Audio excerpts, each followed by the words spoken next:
குருவே சரணம், குருவடி சரணம். அனைவருக்கும் வணக்கம். நான் புஷ்பராணி கோவிந்தராஜ், பெங்களூர்ல இருந்து. இன்னைக்கு மகாராஷ்டிராவுல இருக்கிற ஒரு மகாலட்சுமி கோவிலோட சிறப்ப உங்க கூட பகிர்ந்து கொள்ள போறேன். 5000 வருடம் பழமையான கோவில். கர்ணதேவா என்ற சாளுக்கிய மன்னரால் கட்டப்பட்ட கோவில்.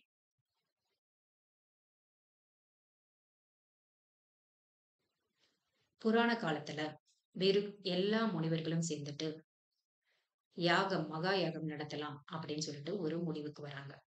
அந்த யாகத்துக்கு முப்பெரும் தேவர்கள்ல யார தலைமை பொறுப்பு வகிக்கலாம் அப்படிங்கிற ஒரு கேள்வியோட இருந்தாங்க. அந்த நேரத்துல பிருகு முனிவர் அந்த பொறுப்பை எடுத்துக்கிட்டு, நான் போயிட்டு முப்பெரும் தேவர்கள்ல யார தலைமை பொறுப்பு ஏற்க வைக்கலாம் அப்படிங்கிறத தேர்ந்தெடுக்கிறேன்னு சொல்லிட்டு போனாங்க. அவர் முதல்ல போனது பிரம்மலோகத்துக்கு. அங்கே பிரம்மதேவர் சரஸ்வதியின் இசையில மயங்கி இருந்தாங்க. அது பிருகு முனிவருக்கு அவமரியாதையா நினைச்சு அவரு கைலாயத்துக்கு போனாங்க. அங்கே போனவனே சிவபெருமான் பார்வதி தேவியோட நடனம் ஆடிட்டு இருந்தாங்க. அதுவும் பிருகு முனிவருக்கு அவமரியாதை ஏற்படுத்துவதா நினைச்சுக்கிட்டு கோவத்தோட வைகுண்டத்துக்கு போனாங்க. அங்க விஷ்ணு தேவரும் ஆழ்ந்த உறக்கத்துல இருந்தாங்க. அது பிருகு முனிவருக்கு இன்னும் கோவத்தை அதிகப்படுத்தி அவரு காலாலேயே விஷ்ணு தேவரோட மார்ப எட்டி உதைச்சாங்க. அதை பார்த்த மகாலட்சுமிக்கு மிகுந்த கோபம் உண்டானது. ஆனா விஷ்ணு தேவருக்கு எந்த கோபமே இல்லாம அவருடைய காலை பிடிச்சு விட்டாங்க. இதை பார்த்துட்டு மகாலட்சுமி கோபத்தோட பூமியில போய் சிறிது காலம் வசிக்கணும் அப்படின்னு சொல்லிட்டு போனாங்க. அங்கே அங்கே மகாலட்சுமி தேர்ந்தெடுத்த இடம் தான் மகாராஷ்டிரா. அதுக்கப்புறம் விஷ்ணு தேவர் பின்னாடியே போயிட்டு சமாதானப்படுத்துறதுக்காக போனாங்க. ஆனா மகாலட்சுமி சமாதானம் ஆகல. அதனால விஷ்ணு தேவர் திருமலை திருப்பதியிலே தங்கிட்டாரு. மகாலட்சுமி இல்லாம திருமலை திருப்பதி முழுமையாகாது இல்லையா?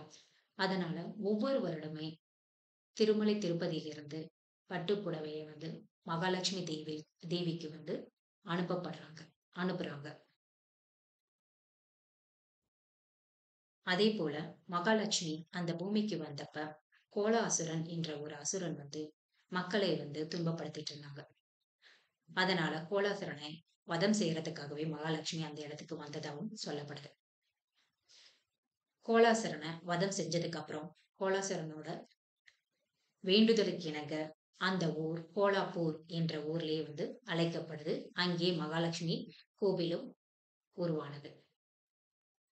அந்த போருக்கு கோலாசுரனை வதம் செய்யறதுக்காக மகாலட்சுமியின் அக்கா ரேணுகா தேவியும் உதவினாங்க. வதம் செஞ்சதுக்கு அப்புறம் மகாலட்சுமி உரித்த மரியாதையை ரேணுகா தேவி அம்மாவுக்கு கொடுக்காததுனால அவர் கோபமடைஞ்சு இந்த மகாலட்சுமி கோவிலுக்கு மேற்கு திசையில பின்புறத்துல அமர்ந்து ஒரு கோவில் உருவானதா கதையும் இருக்கு. இந்த கோவில்ல ஜனவரி மாதம், பிப்ரவரி மாதம் மற்றும் நவம்பர் மாதத்துல சூரிய கதிர்கள் அம்மாவின் விக்கிரகத்திலேயே விழுகிறதா சொல்லப்படுது. அந்த நிகழ்வை கிருணோத்சவா என்ற பெயர்ல திருவிழாவா கொண்டாடுறாங்க. அதே போல நவராத்திரியில லலித பஞ்சமி அன்னைக்கு மகாலட்சுமி அம்மாவை டெம்பிளையில் இருக்கிற ரேணுகா தேவி கோவிலுக்கு பல்லக்குல ஊர்வலமா எடுத்துட்டு போவாங்க.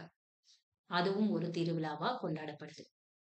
அதன் பிறகு ஐப்பசி, கார்த்திகை, மார்கழி மற்றும் மாசி மாதத்துல வெள்ளிக்கிழமையில வர பௌர்ணமி அன்னைக்கு பல்லக்கு ஊர்வலமும் எடுத்துட்டு வரப்படுது. சித்திரை பிரதமை அன்னைக்கும் ஊர்வலமா எடுத்துட்டு போறாங்க. இந்த மகாலட்சுமி பல்லக்கு ஊர்வலத்தை பார்க்கறதுனாலையும் வழிபடுறதுனாலையும் வேண்டிய வரம் நினைக்கிறது எல்லாமே நடக்கிறதா நம்பப்படுது. அதுவும் நடக்கவும் செய்யுது. லட்சுமி வழிபாடு அனைத்து செல்வ செழிப்புகளையும் கொடுக்கக்கூடியது எல்லாருக்குமே.